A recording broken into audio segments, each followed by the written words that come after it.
যে পুলিশ ধরলে 10 ঘা আর পিনাকি না ধরলে জয় বাংলা। কি বলেছ?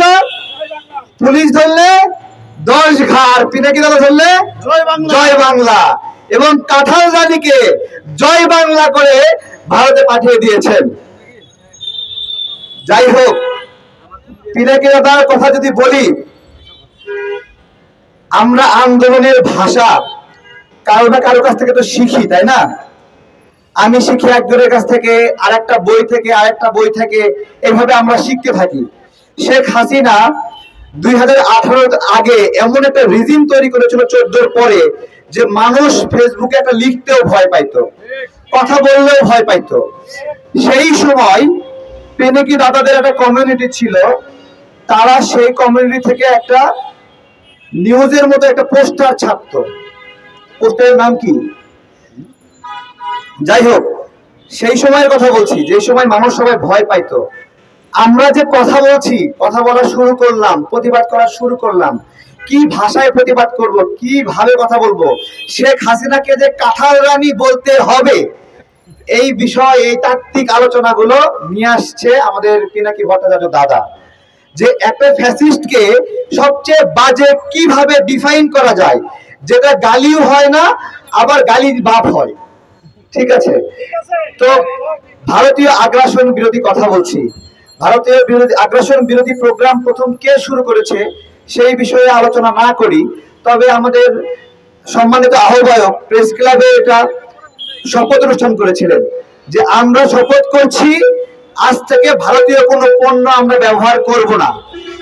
এই শপথ অনুষ্ঠান দেশের মাটিতে আর বিদেশের মাটিতে সবার প্রথম ভারতীয় পণ্য বয়কট, ভারতের আগ্রাসন বিরোধী লড়াই শুরু করেছেন পিনাকি ভট্টাচার্য দাদা। ভারত আমাদের যে শত্রু, এইটা হাতে কলমে শিখিয়েছে কে বলেন? পিনাকি দাদা শিখিয়েছে। কে যে শত্রু মনে করতে হবে, যে আমাদের মানচিত্রের জন্য হুমকি, ভারত যে মানচিত্রের জন্য হুমকি, 7 সিস্টার আমাদের পার্শ্ববর্তী ভারতের যে অঙ্গরাজ্যগুলো আছে সেগুলো যে স্বাধীন হওয়া প্রয়োজন, বাংলাদেশের নাগরিকদেরকে প্রস্তুত করা সংগ্রামের জন্য, সেই সংগ্রামী বীজ বপনের যে বীজতলা প্রস্তুতকরণ, সেটা করেছেন পিনাকি ভট্টাচার্য। অনেকে বলছে যে 15 বছর পারে নাই, এখন এসে লাফালাফি করছো, আন্দোলনের ক্রেডিট নিচ্ছ। ভাই, 15 বছর ধরে যে মানুষগুলো মারা গেছে তাদেরকে আপনি অসম্মান করতে চান? আপনি তো আজকে সবাই একসঙ্গে নামলো তখন নেমে সাহস পেলেন, কিন্তু 15 বছর আগে বা 15 বছরের মাঝামাঝি সময়ে যে ব্যক্তিরা যখন কেউ নামছিল না, লেগে গুলিবিদ্ধ হলো, মারা গেল, 14 বছর 10 বছর ধরে আয়না ঘরে আছে, তাদেরটা কি অসম্মান করা যায়? যায় না। আন্দোলন একটা চলমান শিক্ষা প্রক্রিয়া, যেই শিক্ষা প্রক্রিয়ায় জনগণরা শিখতে থাকে এবং সেই যে জনগণ যে বঞ্চিত হচ্ছে, সেই বঞ্চিত হওয়ার জন্য যে ক্ষোভ, এই ক্ষোভ যে পুঞ্জীবিত হওয়ার একটা বিস্ফোরণ প্রক্রিয়া, সেই বিস্ফোরণ প্রক্রিয়া, সেই বারুদ একত্রিতকরণের কাজটা করেছেন পিনাকি ভট্টাচার্য দাদা। এখন দাদা পোস্ট করেছে 2 বছর পরে উনি দেশে আসবে। বাস্তবতা আমি আপনাদেরকে বলি, দাদার কাছে বাংলাদেশি পাসপোর্ট সম্ভবত এই মুহূর্তে নাই, তাহলে উনি আসবে কিভাবে? একটা কথা বলেন, তাহলে উদ্যোগ নিতে হবে কাকে? রাষ্ট্রকে।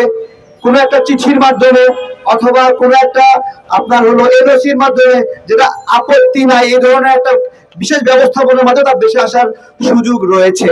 হয়তোবা সেই লিমিটেশনের কারণে উনি বলেছেন 10 বছর। আমার কথা হলো উনি 10 বছর পরে আসুক, 5 বছর পরে আসুক, কিন্তু এই বাংলাদেশে আমরা যে স্বাধীনতা উপভোগ করছি, আমি মনে করি দাদাকে এই মুহূর্তে বাংলাদেশে এসে সেই স্বাধীনতার ঘ্রাণ একবারের জন্য হলেও এই মুহূর্তে আসা উচিত আমি মনে করি, এবং সেজন্য তাকে ফেরত নিয়ে আসা উচিত। শুধু পিনাকি ভট্টাচার্য তবে না, জ্যাকব মিল্টন ভাই নাগরিক টিভিতে নিয়মিত বক্তব্য রাখেন, অনেক গঠনমূলক গোপন তথ্যগুলো দিয়েছেন, যে সজীব ওদের জয় কত টাকা লুটপাট করে বাড়িঘর করেছে, তাদের তথ্যগুলো দিয়েছেন। নাগরিক টিভির সাকিব ভাই, নাগরিক টিভির টিটু ভাই অসাধারণ একজন ব্যক্তি, আমাদের নিয়মিতভাবে বিভিন্ন কার্যক্রমে সহযোগিতা করেছেন, অর্থায়ন করেছেন, এবং যখন প্রতিবাদ করতে হবে প্রতিবাদ করেছেন। সাইফুল সাগর ভাই, ফেস দ্য পিপুল, উনি এই সময়ে বাংলাদেশকে যখন ব্ল্যাক আউট করলো, উনি এই পুরা বিষয়টাকে বিভিন্ন ভিডিও সারা বিশ্বকে জানানোর যে বিষয়টি, উনি পিনাকি দাদা, নাগরিক টিভি তারা অত্যন্ত ভালোভাবে করেছে। এম রহমান মাসুম ভাইয়ের কথা না বললে হয় না। আর ইলিয়াস ভাই হলো পুরান খেলোয়াড়, সেই যখন কোনো সাংবাদিক সাহস পাইতো না তখন ভোট চোরদেরকে ভোট চোরের মাঠে দাবরানি দিয়ে দিয়ে বেড়াইছেন। অর্থাৎ এই কয়টা মানুষ বাংলাদেশের জন্য একটা মানে মুখমণ্ডল ছিল। বাংলাদেশ বলতে এই কয়টা ব্যক্তিকে আমরা বুঝেছি। কোনো মিডিয়া হেল্প করে নাই, কোনো টিভি হেল্প করে নাই, হয়েছে একরকম, বানাইছে একরকম। আমি আন্দোলন করছি লাঠি হাতে জনগণকে উদ্বুদ্ধ করার জন্য, যে আপনারা সবাই লাঠি, লাঠি আমাদের সম্বল। আমি করছি উজ্জীবিত, আমাকে বানাচ্ছে যে আমি উস্কানি দিচ্ছি। হ্যাঁ, আমি উস্কানি দিয়েছি, হাসিনা পতনের জন্য উস্কানি দিয়েছি, এবং এমন ভাবে উপস্থাপন করেছে যে আমরা জঙ্গি। সেই সময়টাতে আমাদেরকে আবার কিভাবে আমাদের এই আন্দোলন যে একটা জঙ্গি আন্দোলন না, সহিংস আন্দোলন না, এটাকে কিভাবে গাইড করা যায় সেই কাজগুলো ওনারা করেছেন।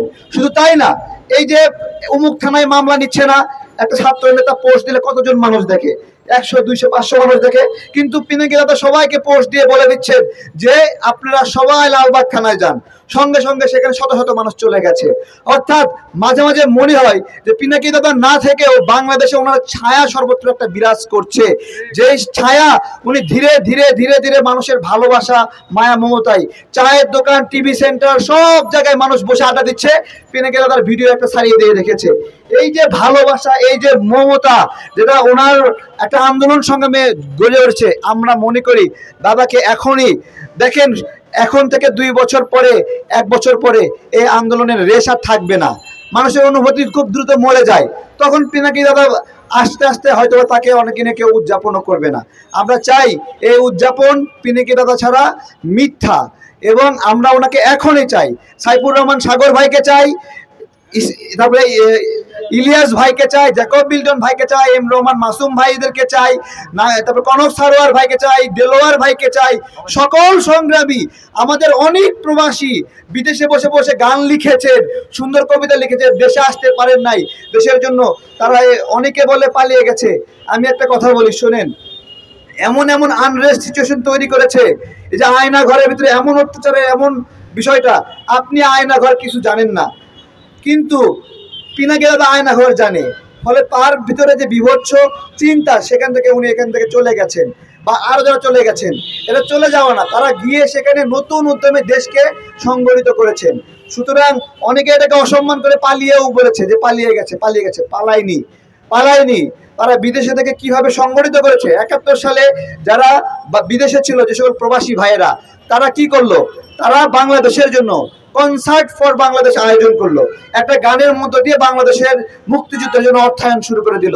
এইভাবে মুক্তিযোদ্ধারা, প্রবাসীরা যুগে যুগে যখনই সংকট আসছে তখনই আমাদেরকে সাপোর্ট দিছে। এই সময়েও কতজন প্রবাসী, সম্ভবত দুবাইয়ে 60 জনের উপরে প্রবাসী, তারপরে হলো সৌদি আরবে বেশ কিছু প্রবাসী ভাই, ওমান, কাতারে কিছু প্রবাসী ভাই গ্রেপ্তার হয়েছে। আমার কথা হলো, তাদের মুক্তির প্রক্রিয়া কি বলেন? আপনারা কিভাবে ভালো আছেন এই প্রবাসী ভাইদেরকে মুক্ত না করে? 13 দিনে হাজার হাজার কোটি টাকা এখানে রেমিটেন্স ঢোকালো এই 13 দিনের মধ্য দিয়ে। তাহলে এখন যদি এই যে ইউনূস সাহেবের সরকার, আমাদের সম্মানিত ব্যক্তি, আমাদের অভিভাবক, তিনি যে সরকার গঠন করেছেন, এই সরকার যদি বাঁচতে চায়, তাহলে এই সরকারকে বাঁচানোর একমাত্র ক্ষমতা আছে প্রবাসীদের, আর কোনো বাপের বেটার ক্ষমতা নাই। আমি বলছি, আপনারা হাউখাউ করে লাভ নাই, হাউখাউ করে লাভ নাই। রিজার্ভ ছাড়া কেউ আসতে পারবে না, একটা ওষুধ কিনতে পারবেন না, প্রযুক্তি কিনতে পারবেন না, পণ্য কিনতে পারবেন না রিজার্ভ ছাড়া। এখন বাঁচতে পারলে প্রবাসীরা বাঁচাতে পারবে। সেই প্রবাসীদের অসংখ্য মালয়েশিয়া প্রবাসী যেতে পারছে না, তারা আটকে আছে। প্রতারকরা, এদের আপনার হলো ইমরান প্রবাসী প্রধানমন্ত্রী, এই ব্যক্তি আমাদের প্রবাসী ভাইদেরকে বছরের পরে বছর ঠকিয়েছে। আমরা এই সকল সমস্যার সমাধান চাই। প্রবাসীরা যারা বিপদে আছে দেশে ফিরে আসুক, যারা গ্রেপ্তার আছে মুক্ত হোক, যারা বিভিন্ন ধরনের জটিলতায় রয়েছে, আইন জটিলতায়, তারাও সেটা থেকে মুক্তি পাক। পিনাকি ভট্টাচার্য দ্রুত ফিরে আসুক, সেই দাবি করে আমার আলোচনা শেষ করছি। অনুরোধ করছি সম্মানিত আহ্বান